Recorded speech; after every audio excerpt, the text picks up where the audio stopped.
con el contenido.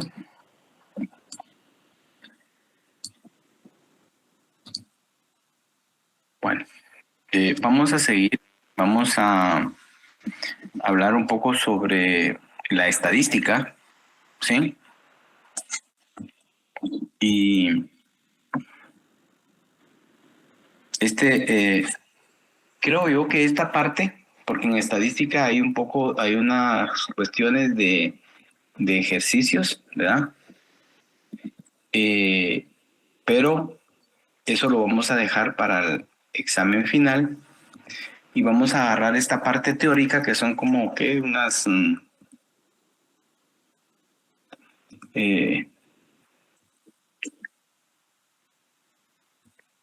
quiero ver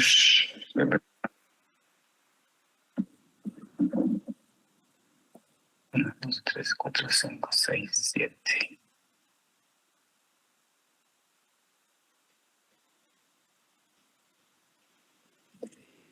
Son 11 diapositivas, ¿verdad? Pero es más que todo algo teórico que vamos a ver el día de hoy para ya cuando después del examen ya vamos a empezar algunos ejercicios prácticos de estadística. Y ahí vamos a ir haciendo varios ejercicios, vamos a explicarlos en clase, van a hacer ustedes parte de estos ejercicios en casa para ir adquiriendo un poco de conocimiento, ¿verdad? De eso, porque eso lo que nos va a servir es para poder tabular datos e interpretar datos, ¿sí?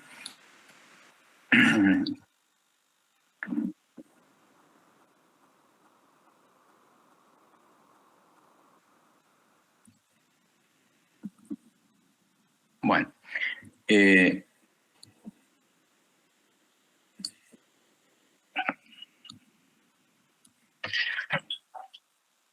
cuando hablamos de estadística, obviamente estamos hablando de una rama de la matemática que lo que trata es recopilar datos, ¿verdad? Esa es la función, es tratar de recopilar datos, ordenarlos, ¿verdad?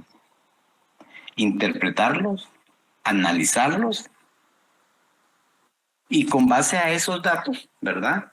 Ir desarrollando o realizar inferencias o situaciones que se repiten, por ejemplo. También proyecciones que yo pueda hacer, acciones que pueda yo, por ejemplo, realizar, ¿verdad? Establecer algunas situaciones que pudiesen ocurrir, ¿verdad? Si no se hace una determinada actividad.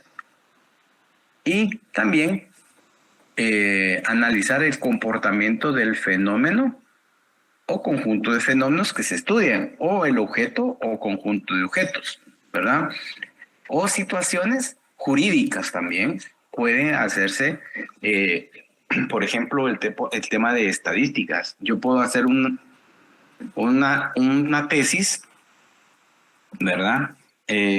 Para establecer cuáles son las causas de que, por ejemplo, la mayoría de amparos en la Cámara de Amparo de la Corte Suprema de Justicia son declarados sin lugar o son desestimados, por ejemplo, ¿verdad? Entonces, para eso yo voy a ir a la Cámara, a ir a levantar datos, ¿verdad? Ver cuántas ingresaron, cuántas se resolvieron, cuántas le dieron trámite, todas esas cuestiones son elementos, son datos que yo puedo ir recabando a través y con base a eso, ¿verdad? Esa recopilación de datos, yo puedo establecer un criterio, puedo interpretar, puedo analizar la situación y eso es parte fundamental para mi investigación, ¿ya? O sea que la investigación no puede ser únicamente de interpretación de doctrinas, ¿ya? Porque recuerden que cuando yo hago una investigación, parto de lo general a lo particular. Cuando ya estoy en lo particular, ahí es donde ya la estadística me va a ayudar a mí para poder recabar esa información, ¿verdad? Y ya tomar algunas acciones, interpretarlas, proyectar algunas cuestiones, etcétera. Bueno, y hay tipos de estadística. Hay una estadística descriptiva y una inferencial. Cuando hablamos de la estadística descriptiva, esta es la que se ocupa de la recopilación, ordenación, interpretación y análisis de datos, ¿sí? De datos de un fenómeno o conjunto de fenómenos tal y como se presentan en la realidad, o datos del problema que yo estoy investigando. Cuando hablamos de la estadística inferencial, es esa estadística que se infiere sobre la base del análisis de datos, ¿ya? Y se proyecta o bien predice el comportamiento de un fenómeno, ¿sí? De un fenómeno o conjunto de fenómenos, ¿ya? Bueno, entonces, objeto de estudio, ¿verdad? Es la estadística que por medio de la inducción, ¿se recuerdan de ese método, el método inductivo? ¿Sí? ¿Sí? ¿Qué es el método inductivo? ¿Ya? Tenemos que tener presente ese concepto, ¿sí? Por medio del cual el medio de la inducción determina propiedades de una población a partir de una muestra extraída de ella. O sea, ir de esa situación particular, extraer, ¿verdad?, una muestra para poder determinar, ¿verdad?, a través de este tipo de estadística o esta clase de estadística, la inferencia que esa muestra tiene en el problema que se está investigando. Campo de aplicación. Bueno, la estadística pues es aplicada en todo, ¿no? Física, natural, ciencias sociales, el derecho, en la economía, etc. O sea, estadística se puede aplicar en todo. Es un instrumento necesario en la investigación para comprobar y verificar mediante actos, mediciones e interpretaciones las variables de la hipótesis planteada. Si existen variables, o me va a fortalecer esa hipótesis que yo planteé, ¿ya? O sea que es fundamental la estadística. Características. Es homogénea, ¿sí? O sea, es única, tiene sus características per se propias, ¿verdad? ¿Sí? Tiempo.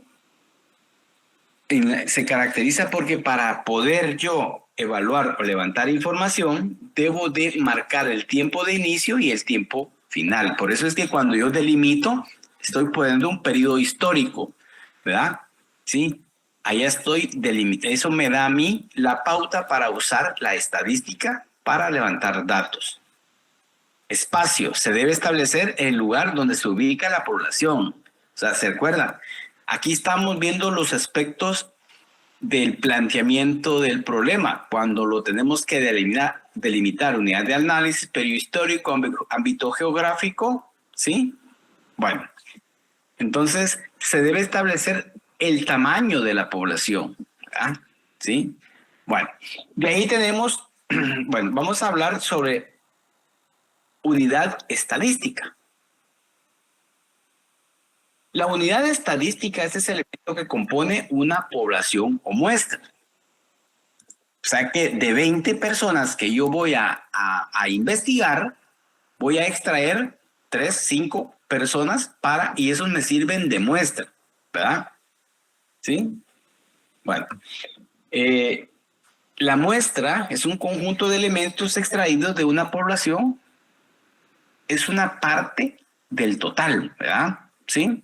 El muestreo, por ejemplo, es el proceso por medio del cual se obtiene muestras, se analizan características de dos elementos de la muestra. Entonces, cuando yo hago el muestreo voy a usar, ahí vamos a hacer unos ejercicios más adelante,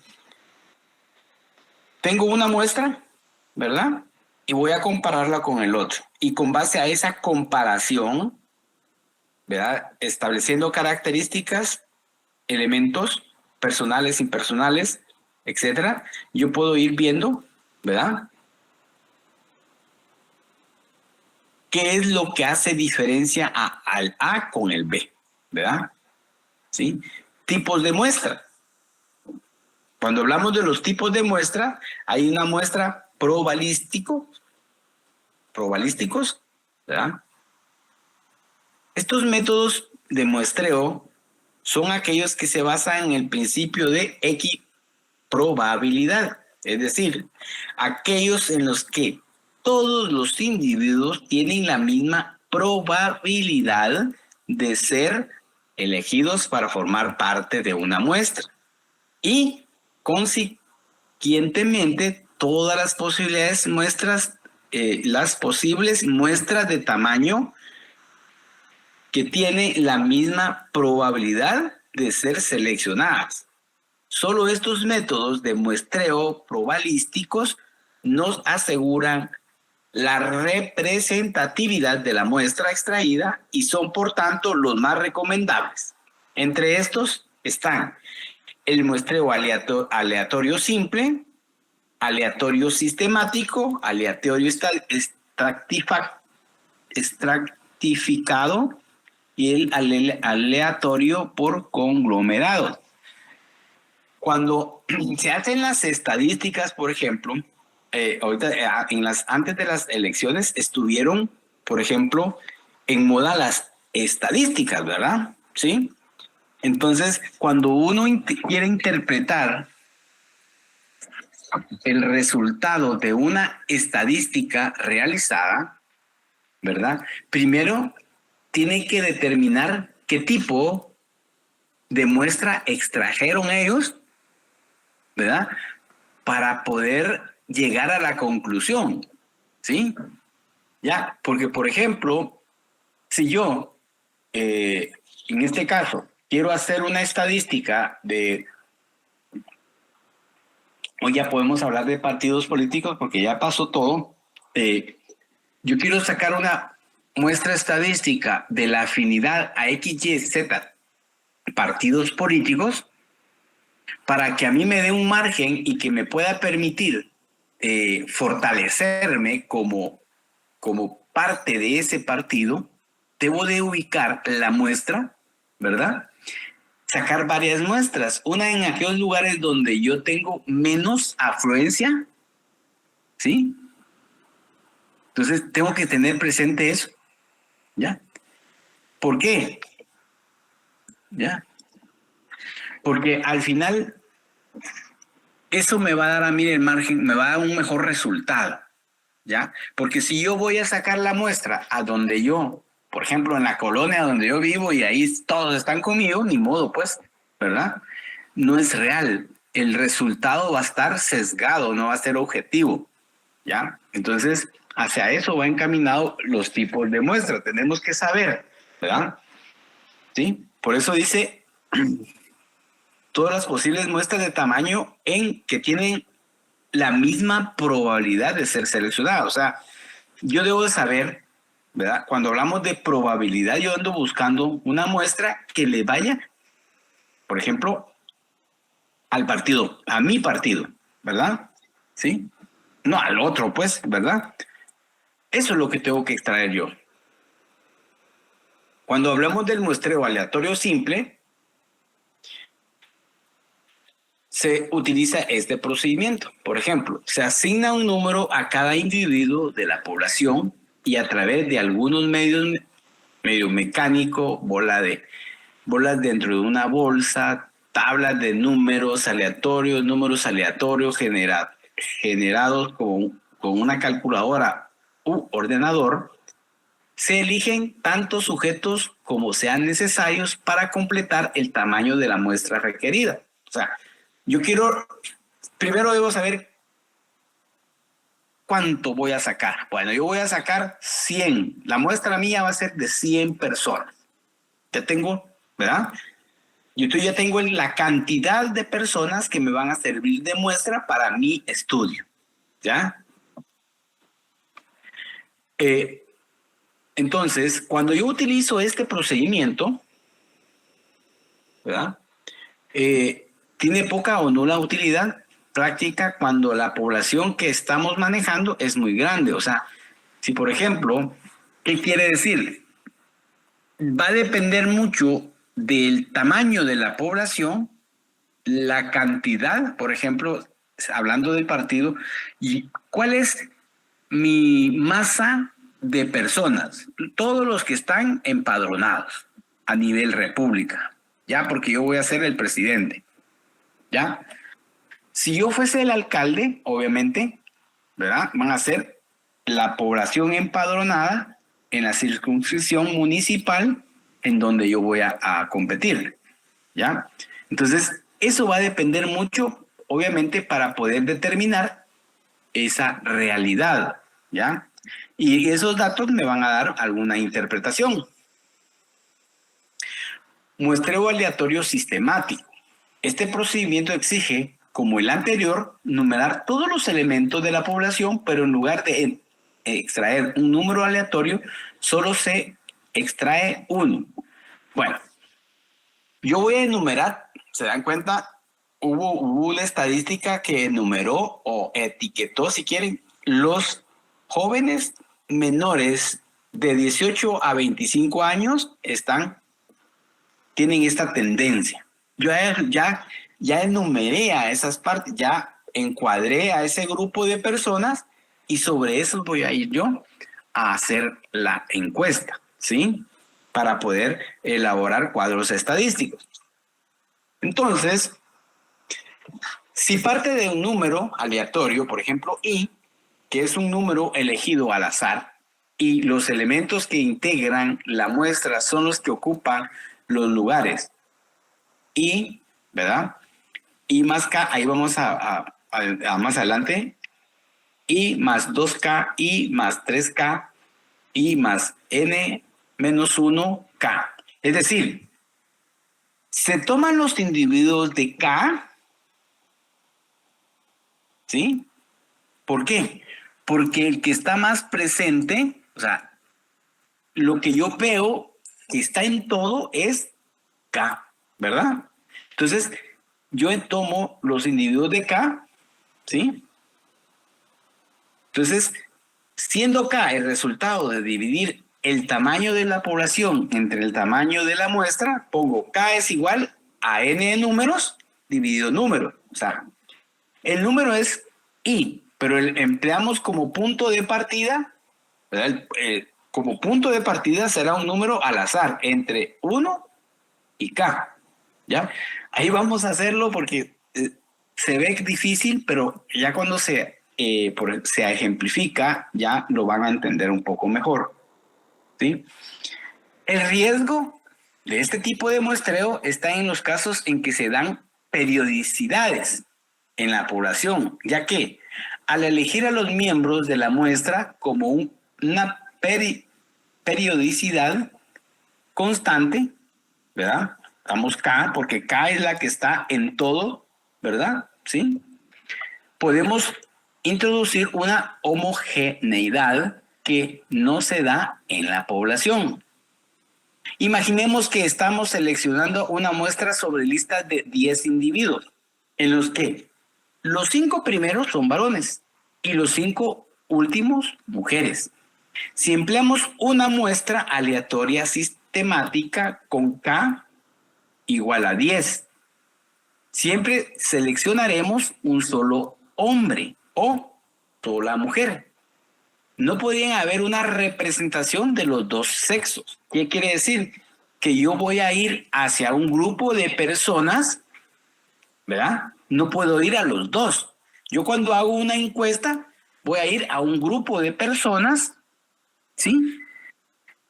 De hombres o de mujeres, de jóvenes de 18 a 25 años, ¿sí? No voy a tocarlos de 26, 27, no. Voy hacia un grupo, ¿verdad? En cambio, por ejemplo, cuando hablamos de un muestreo aleatorio estratificado, se trata de evitar las dificultades que presentan los anteriores muestreos, ya que simplifican los procesos y suele reducir el error muestral para un tamaño dado de la muestra, consistente en considerar categorías típicas diferentes entre sí, extractos que poseen gran homogeneidad respecto a alguna característica. Se puede estratificar, por ejemplo, según la profesión, el municipio, la residencia, el sexo, el estado civil, etc. Cuando hablamos de estratificar es sacarlos, ¿verdad? Ir individualizándolos por el rango. Por ejemplo, yo voy a hacer una investigación sobre esos jóvenes de 25 o de 18, tal vez 18 años a 25, que son contadores, por ejemplo, ¿verdad? Ya los estoy como que reduciendo, ¿verdad? Para sacar esa muestra. Y con eso yo puedo hacer una interpretación de los datos que yo estoy recabando. ¿Qué es lo que se pretende con este tipo de muestreos? Es asegurarse de que todos los extractos de interés estarán representados adecuadamente en la muestra. Cada extracto funciona independientemente, pudiendo aplicarse dentro de ellos el muestreo aleatorio simple o el estratificado, para elegir los elementos concretos que formarán parte de la muestra. En ocasiones las dificultades que plantean son demasiado grandes, pues exige un conocimiento detallado de la población, tamaño geográfico, sexo y edad. Bueno, entonces, ¿qué es lo que con la muestra? Lo que vamos a ver nosotros es, primero, saber qué muestra. Por eso habla de conocimiento. Debo saber, por ejemplo, el tamaño geográfico del pueblo o del lugar donde yo voy a hacer la investigación.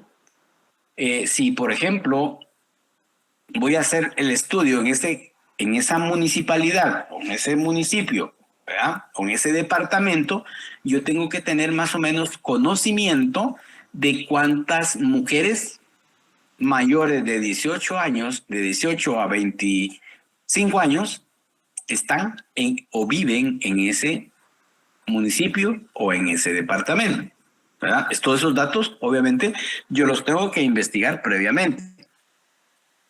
La distribución de la muestra en función de diferentes extractos se denomina afijación y puede ser de diferentes tipos. Una afijación simple, que esta significa que a cada extracto le corresponde igual número de elementos muestrales. La fijación proporcional, que la distribución se hace de acuerdo con el peso, tamaño de la población en cada extracto. Y tenemos la fijación óptima, que se tiene en cuenta la previsible dispersión de los resultados. De modo que se considera la proporción, la desviación típica tiene poca aplicación, ya que no se suele conocer la desviación. O sea, ¿qué nos dice? Que, por ejemplo, lo más ad hoc para hacer una distribución de muestras, ¿verdad? Son la fijación simple y la fijación proporcional, ¿verdad? Entonces yo voy a buscar, por ejemplo, diferentes características, ¿verdad? Puede ser, por ejemplo, yo les decía al inicio de las mujeres de 18 a 25 años, ¿verdad? ¿Sí? De ahí puedo sacar otra característica, ¿verdad? Para poder ir reduciendo la muestra, porque, por ejemplo, si dentro de ese rango, ¿sí?, de 18 a 25 hay demasiadas personas, entonces yo lo que tengo que hacer es reducir lo más que pueda ese número de personas de donde yo voy a sacar la muestra, ¿ya? Y eso, obviamente, conociendo yo la situación, voy a poder determinarlo. Y para eso es que está estos tipos o esos diferentes tipos, ¿verdad?, de distribución de muestras.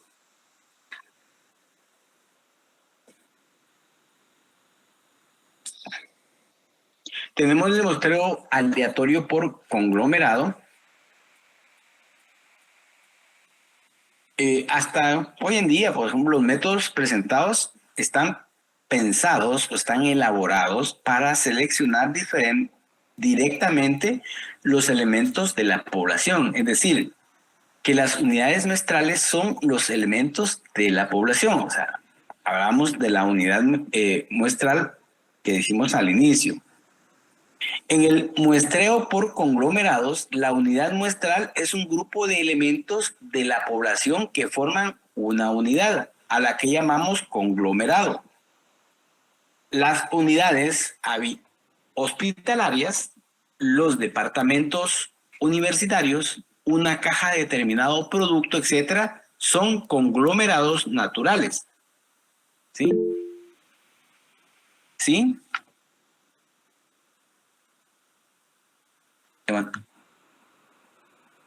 ¿Levantaron la mano o no?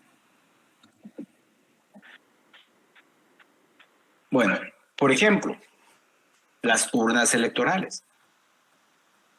Cuando los conglomerados son áreas geográficas, suele hablarse de muestreo por áreas, ¿ya?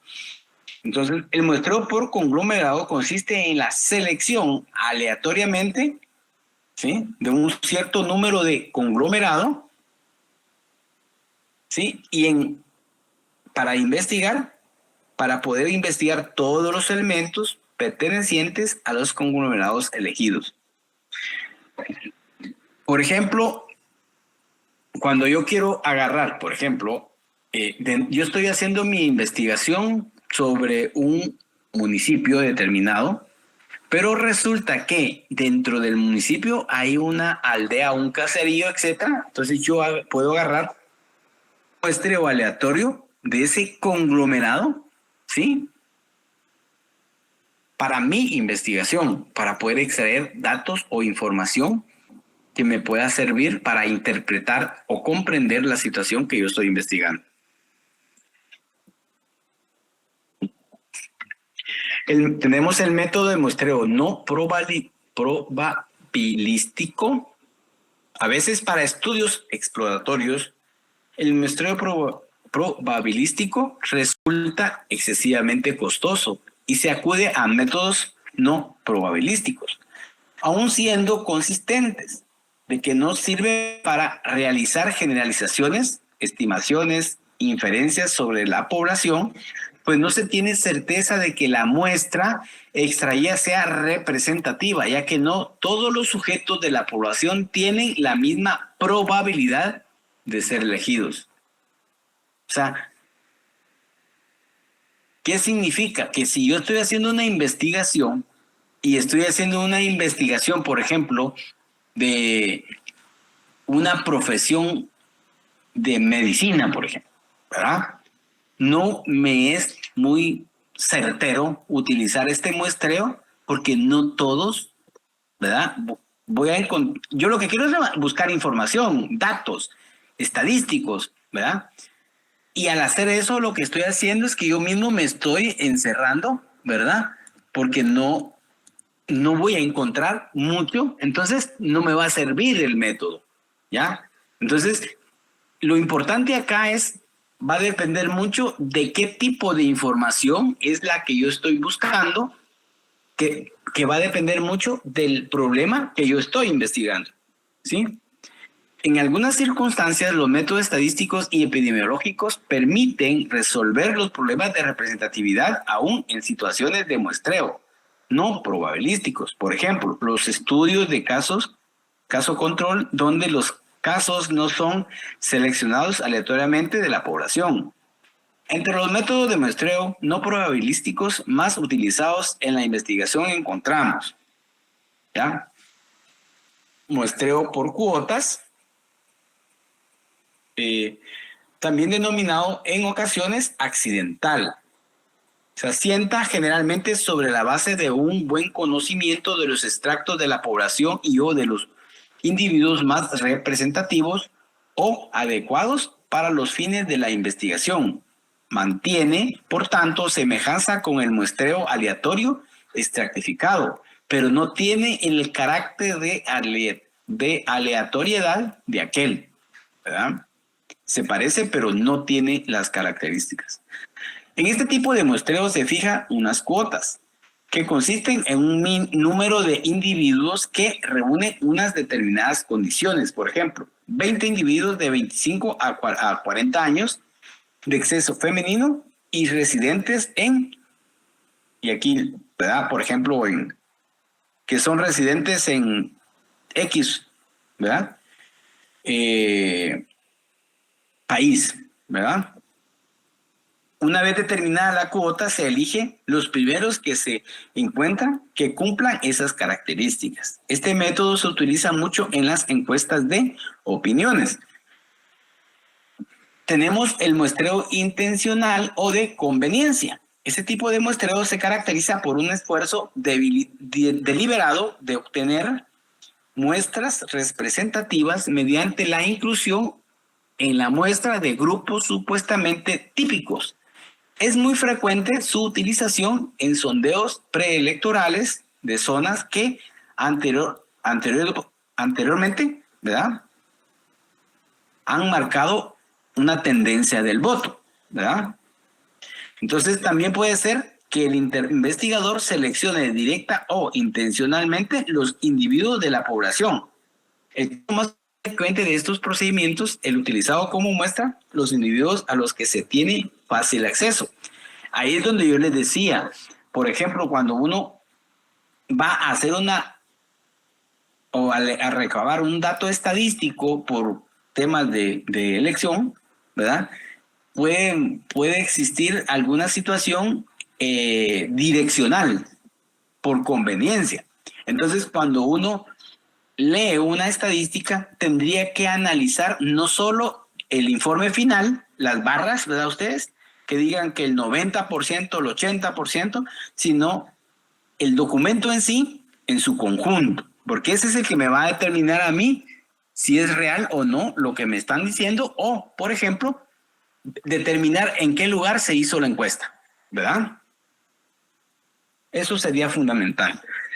Tenemos la bola de nieve, ¿verdad? Esa es como una bola de nieve. Yo localizo algunos individuos, los cuales conducen a otros y estos a otros, y así hasta conseguir una muestra suficiente. Ese tipo de estadística se emplea muy frecuentemente cuando se hacen estudios con la población, los marginales, las delincuentes, las sectas, ¿verdad? Determinados tipos de enfermos o de enfermedades, ¿verdad? ¿Sí? Y tenemos el muestreo discrecional. A criterio del investigador, los elementos son elegidos sobre lo que él cree que puede aportar al estudio. Entonces, este discrecional ya es un poco más subjetivo, ¿verdad? Ya yo elijo, ¿verdad? ¿Sí? Entonces ya como que va direccionado, no es tan objetivo. Bueno, si se dan cuenta, esta es parte de la doctrina. Ya después vamos después del examen, ¿verdad? Vamos a ir entrando a estos temas, la distribución de frecuencias absolutas para datos no agrupados, toda esa parte. Hay una parte teórica y una parte práctica. Y no sé si tienen dudas, me pueden decir y con gusto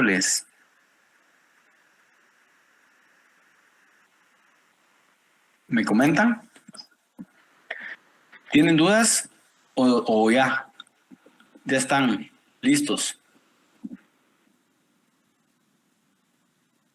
O todavía, o por la clase tan interesante, yo creo que ya todos están cenando, ¿verdad ustedes? ¿Y por qué estudié Derecho, dice ustedes? Si vamos a ver estadística. Entonces, no sé si tienen dudas. Todo claro por el momento, licenciado. Wow, que ya vamos a ver más así el tema de la práctica de la estadística, ahí se van a entretener un poco más, ¿verdad? Entonces, vean jóvenes, vamos a quedar ya el lunes. El lunes es el examen, ¿verdad? Sí, así es. Ok, el lunes es el examen, la otra semana no tenemos clases, solo el viernes, este viernes. Vamos a repasar un poco el viernes, ¿verdad? Eso va a ser el contenido del viernes, con base a lo que ustedes ya tienen. Y ya para que ya ustedes puedan estar preparados para el día lunes. No sé si tienen alguna duda sobre el trabajo.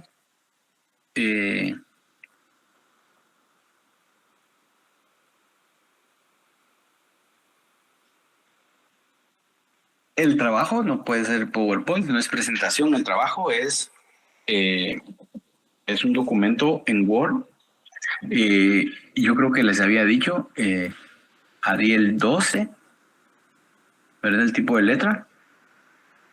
Si quieren 2.5 los márgenes, ¿sí? Normas APA, ¿sí? Puede ser en PDF, no hay problema, ¿verdad?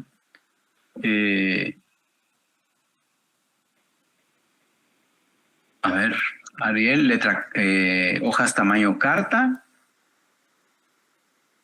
interlineado 1.5, ¿sí? Entonces, para que ustedes ahí creo que ustedes tienen grupos, se lo compartan a sus compañeros. Entonces, 18 páginas de contenido, libre, carátula e índice. El índice es del plan de investigación, ¿verdad? No es ya. Entre línea 1.5, Arial 12, márgenes izquierdo-derecho 2.5. ¿Sí? Sí, licenciado, queda claro. Okay. Licenciado, buenas noches. Sí, buenas noches. Como dice interlineado 1.5, entonces utilizamos normas APA 6. Sí. Ah, y las... Sí, no hay problema. Sí, ya no las 7 entonces. Sí. Perfecto.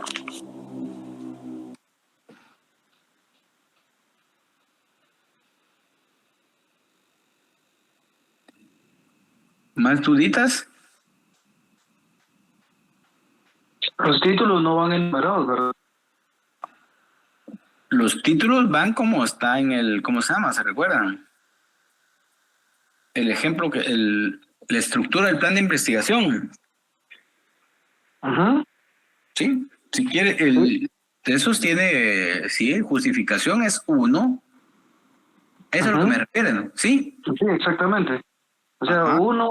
Y a los títulos, esos títulos póngale letra 14, ¿verdad? Para que se distinga. Con negrilla. Con negrita. Sí.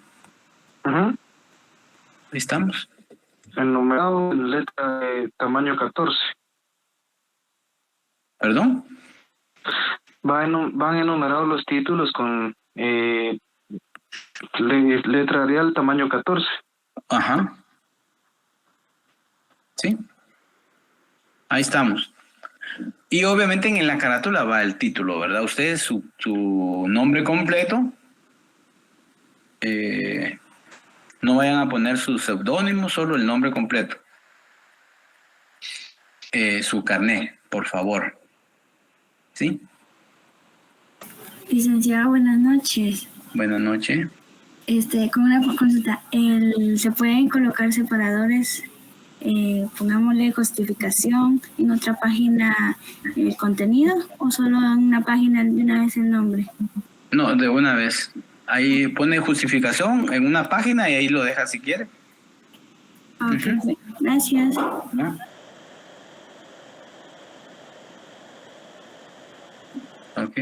Bueno, ¿no hay dudas? al final de cuentas el contenido es lo más importante, ¿verdad? Ese trabajo que ustedes están haciendo para poder elaborar el plan de investigación. ¿Ya? Licenciado, disculpe una pregunta. Por ejemplo, si en dado caso la justificación es de media página, ¿se queda sin media página y continuamos siguiente o sí hay que llegar? Continúan. Ah, bueno. Gracias. Bueno.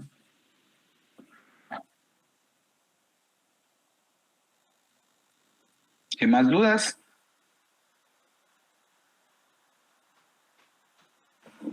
¿No?